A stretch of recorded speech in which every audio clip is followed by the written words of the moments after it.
Harga tidur nyenyak dan hidup aman setiap warga negara itu ada ongkosnya. Itulah tugas intelijen dan tugas panji negara Indonesia, yaitu bidang keamanan dan bidang pertahanan. Kejadian serangan terorisme bisa menggoyang keamanan tidur kita semua dan ujungnya membangkitkan rasa marah. Ada 4 reaksi yang tercipta dari peristiwa teror. Pertama, geram dan marah pada teroris lalu mendukung pemerintah agar segera menyelesaikannya. Yang kedua, geram dan marah pada teroris lalu geram kepada pemerintah dan aparatnya karena dianggap tidak bisa melindungi segenap warga Indonesia. Berikutnya yang ketiga, menuding ini rekayasa tanpa empati pada sang korban. Dan yang terakhir, kelompok yang dengan keras keplok-keplok setuju tindakan teroris. Kelompok yang keplok-keplok itu bukan saya banget, itu harus hilang dari muka bumi Indonesia. Intinya, ke depan teroris harus hilang dari muka bumi Indonesia. Untuk itu, kita harus bantu negara. Kalau kita menyatakan diri kita NKRI garis lurus. Dari mana memulainya? Dari mana melihat asal muasal ini semua? Dalam dunia teror, jangan dilihat dari kacamata hukum dulu. Kita harus melihat dari sisi netral.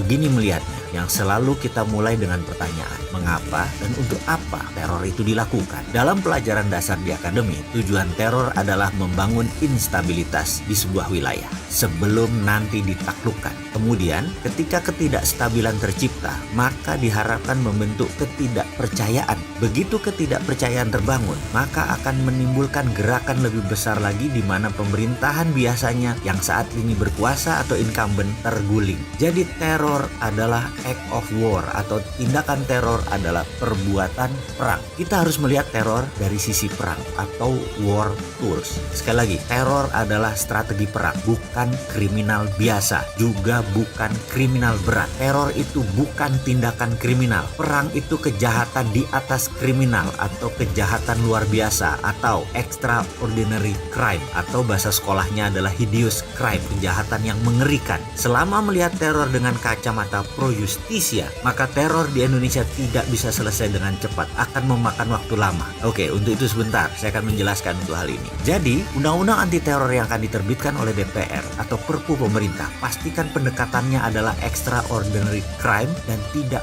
pro justisia. Nah, ini kalimat yang akan membuat kaget banyak orang, terutama kaum cendekiawan yang berilmu barat. Secara pribadi saya adalah orang yang fight teror sejak lama. Boleh lihat rekam jejak saya di dunia digital dan jangan ragukan ke NKRI-an saya urusan ini. Saya benci sekali tindakan pengecut berperang dengan menggunakan aksi teror karena pastinya yang ditarget adalah rakyat biasa. Tujuan perang dengan strategi teror hanya 2. Pertama yaitu merubah kebijakan negara. Kedua, menggantikan pemerintah yang berkuasa. Tidak ada sebuah teror dilakukan hanya untuk tiket sekeluarga masuk surga. Tidak ada. Ini adalah perjuangan panjang menggulingkan pemerintah. Pasti, kalau nggak buat apa teror dikerjakan. Sekali lagi, banyak orang yang mengatakan saya ini sontoloyo kalau berkomentar. Di sisi lain, saya pasti memberikan solusi secara terbuka dan rinci. Kesimpulannya, untuk teror ini, counter insurgency warfare. Jawaban untuk teror, saya sudah siapkan. Saya sudah punya desain counter insurgency melawan teror. Dan kalau diperkenankan, saya pasti akan buka. Tapi satu syaratnya, pasti tidak dibuka di publik. Yang jelas, karena rumitnya masalah insurgency, dan ini masuk warfare kelas berat, maka pendekatan saya anti-HAM.